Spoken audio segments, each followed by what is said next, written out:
Welcome back to the Billabong Pro Tahiti. The rain's coming down, and we are in round one, heat number 4 with Jordy Smith, Joan Duru, and Ethan Ewing, rounding up South African, France, and Australia, all represented in this heat.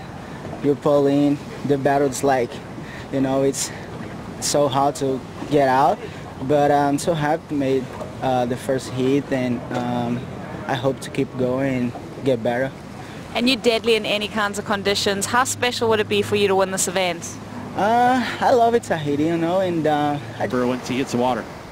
Jordy Smith looking down the line, looking for the barrel, stalls. Can he get behind the current just for a bit? Now he's going to relinquish himself to a couple of backhand carves. 1, 2 for Smith, working this wave over. This is his first showing in this heat. Finishes on his feet, so in just inches of water. Nice little start for Jordy Smith. It's a good start, but I felt like there was some points left on the board, a little bit left on the board. We're going to stick with Joan Duru. Goofy foot stalls for the barrel. He's gone. Can he come out? And the answer is yes. So nice wave for Joan Duru. Well executed tube ride, and that's the name of the game out here. And that's that draw. So good technique to get himself off there and not cut his feet. But there again, like, he could have been a little bit deeper. You know, you got to be completely gone from the view of the judges in order to warrant big scores.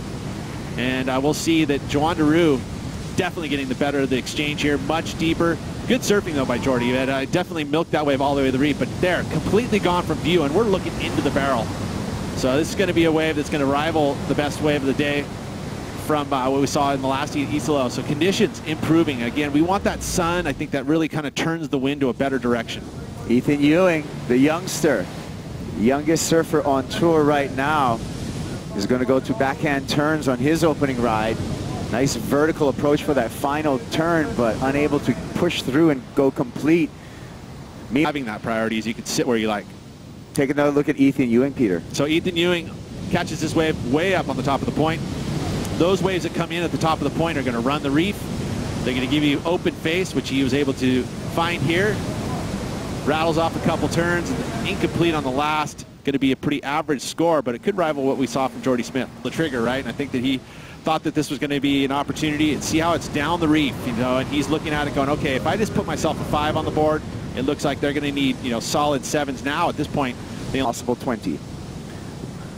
First, we'll stick with live action here with Joan Duru.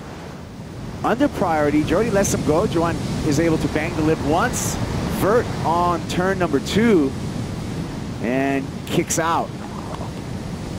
So that's the letting that wave go unridden, and of course picking it right up and putting a couple turns. You know, again, if you're going to look at and compare it to the 3.5, you maybe added a little bit of extra there. So that's, you know, job well done. Sport as Andy had, you know, it's blessed, and I'm glad that this event's here because we get to memorize them every year. Jordy, a little bit of a missed time on that first turn, and that wave actually dissipated and didn't really give him a lot of opportunity. So that's not going to be. Wait a minute, because we got Joan Duru taking off. This is our heat leader. He did better his situation with a 4.17 on his last wave.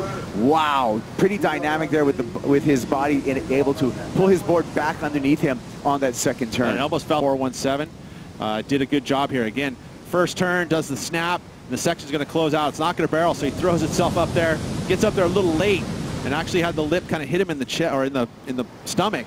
The 7.27. That's a special type of wave that needs to be had. Ethan Ewing, he's going to have to get really busy on this wave. Nice hook off the top for Ethan, and just those warbly sections are not going to allow him any more maneuvers. Right behind him, Jordy Smith. Jordy's going to be perching. Stalling, looking for the barrel, has to snap under the lip, able to pull it off.